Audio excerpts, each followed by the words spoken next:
Love जिहाद, gym जिहाद और स्पा जिहाद को लेकर विहिप बजरंग दल ने जताई नाराजगी। मुस्लिम जिम बंद कराने की मांग की। दिग्विजय नाथ तिवारी ने कहा, जमीन पर मजार बना देते हैं। किसकी है? कुत्ता है, बिल्ली है या घोड़ा गला है? चादर डालकर मजार बना देते हैं।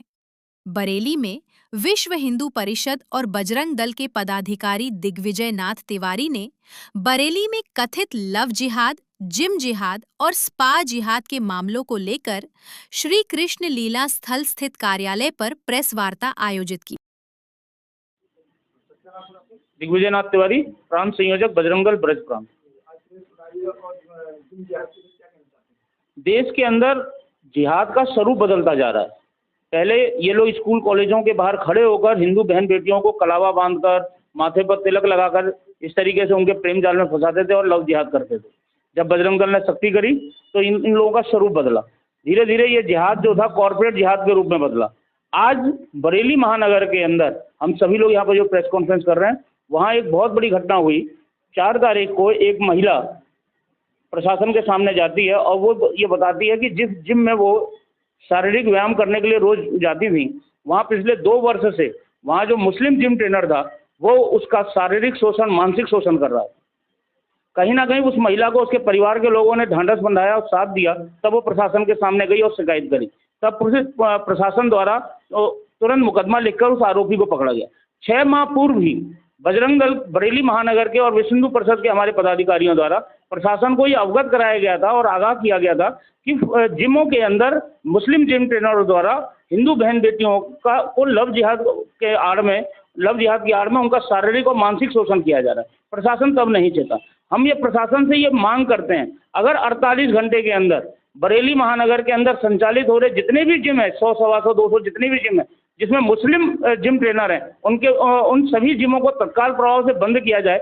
वहाँ हिंदू बहन बेटियों को सिखाने वाला सिर्फ हिंदू जिम ट्रेनर होना चाहिए, मुस्लिम जिम ट्रेनर नहीं होना चाहिए। जितने भी कैफे चल रहे हैं जिनमें केबिन है, वो भी कहीं ना कहीं लव जिहाद का कारण है।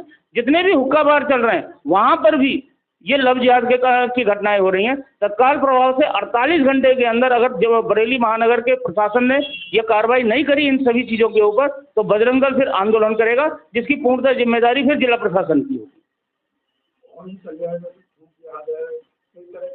जिहाद का तो स्वरूप अलग अलग है। जैसे लैंड जिहाद है, कहीं पर भी कोई मजार बना दीजिए, वही उस मजार के अंदर गड़ा कौन है? कुत्ता, बिल्ली, घोड़ा, कौन है वो? कि इतने सारे सूफी संत भारत के अंदर कब आए भाई? भारत पाकिस्तान के बंटवारे के समय जितनी जमीन इस्लाम के नाम पर चाहिए थी, इनको पाकिस्तान के रूप में दे दी गई।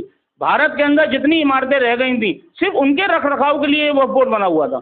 जहाँ देखो वहाँ ये लोग कोई ना कोई 4 ईंट लगाया, उसके ऊपर सीमेंट पोता और हरा पोत कर कह दिया कि ये मजार हो गई और ये उसको वक्फ बोर्ड में दाखिल कराया। वो लैंड जिहाद का स्वरूप बन गया। जहाँ पर भी होटलों के अंदर, रेस्टोरेंट के अंदर, शादी ब्याह के अंदर जितने भी ये तंदूर वाले हैं, खाना बनाने वाले, इनकी नीयत में है, इनकी ये कभी जीवन में सुधर नहीं सकते। जो भारत माता की वंदना नहीं करना चाहते हो, जो वंदे मातरम का गीत नहीं गाना चाहते हो, वो आप कैसे कह सकते हैं कि वो भारत की संस्कृति और भारतीयों को के साथ प्रेम करेंगे? इन लोगों का लक्ष्य एकमात्र है कि हिंदू सनातन संस्कृति और हिंदुओं के धार्मिक आयोजन, हिंदुओं को किस तरीके से प्रताड़ित किया जाए, मानसिक शोषण किया जाए, वो इन लोगों का टारगेट रहता है। और हिंदुओं के अंदर इन्होंने सबसे सॉफ्ट टारगेट बनाया हमारी बहन बेटियों को। लेकिन मैं आप सबके माध्यम से इन सबको ये आगाह करना चाहता हूँ, चेतावनी देना चाहता हूँ, अब ये हरकतें बंद कर दें, अन्यथा फिर बजरंग दल घर में घुसकर पीटेगा। बजरंग दल का शुरू से काम रहा है, हम लोग अपना लठ पूजन इसलिए करते हैं, जैसे हनुमान जी की चौपाई है कि भूत पिशाच निकट नहीं आवे, महावीर जब नाम सुनाए। लेकिन हम लोगों का है चादर फादर नजदीक ना आवे जब बजरंग दल लठ बजावे। बजरंग दल जिस दिन सड़कों पर उतर कर अगर लठ बजाना शुरू करेगा, ये सभी लोग फिर बरेली नाथ नगरी बरेली को छोड़ कर भागेंगे।